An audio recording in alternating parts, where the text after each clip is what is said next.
Hi everyone, welcome back to Charles Stock Money.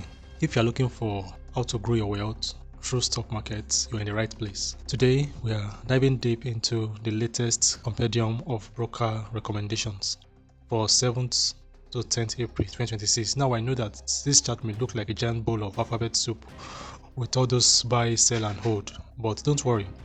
I've done the heavy lifting for you. We are going to look at which sector are eating up, which stocks the big brokers like Meristem and Cardinal Stone and the rest are betting on, and more importantly, which ones they are telling you to stay away from. Before we jump in, make sure you hit the subscribe button and ring the bell so you have to never miss the weekly market updates. Don't forget to subscribe, please. So let's get into the numbers. The sector spotlight, which is the banking and industrial goods. First up, let's talk about the heavy hitters, the banking sector. If you look at the charts, the banks are looking very green this week. Stocks like Access Corp, FCMB, Fidelity Bank have all unanimous buy their ratings across the board. When you see names like Late Capital, Park Research all agreeing on a buy, it usually means there is strong confidence in their upcoming earnings or dividend. However, keep an eye on Gisco and Stanbic. Some brokers are shifting to a hold or even a sell in case of Apple. This suggests that this stock might be reaching their peak, that is their peak price for now. So if you are already in, you might want to just sit tight. Moving over to the goods and service sector, it's looking so solid that is Lafarge, Wapco, and Dangote Cement. Here we are seeing a lot of buy signals. The country continues to invest in infrastructures. These are the brick and mortar stock that usually provide steady growth. The safe havens and the red flag. Now let's look at the consumer goods. This is where things get a little bit tricky. While the Nigerian brewers is seeing strong buy recommendations, Guinness in the bit of a mixed bag, we are here seeing some sell ratings from Meristem and Park Research.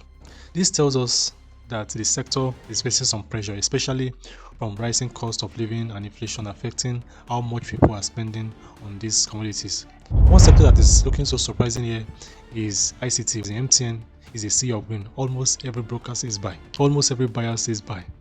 In the digital world, data is the new oil, and brokers clearly think MTN is the king of that hill. Let's look at the Fitsin and Geregu here. Be careful.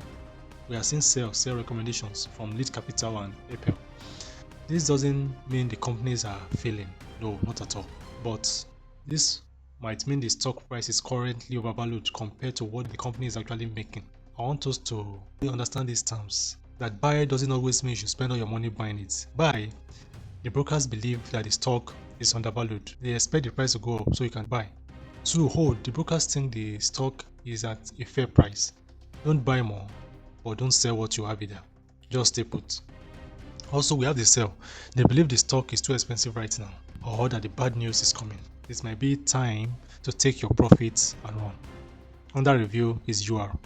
This means something is happening, maybe an acquisition or a new CEO is coming and the analysts are still doing some maths.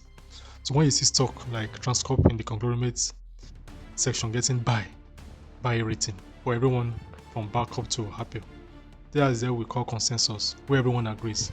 The risk is usually lower, so you can go for that. So in conclusion, the game plan for this week, if you are looking for growth, the banking sector and the ICT sectors seems to be the safest bet according to the experts. If you are a conservative investor, you can check Wapco in the industrial sector.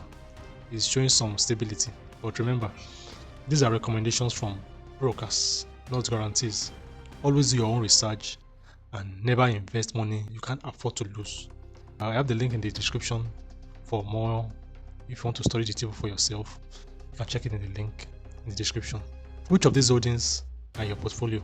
Are you buying MTN or are you sticking with the bank? Let me know in the comment section below.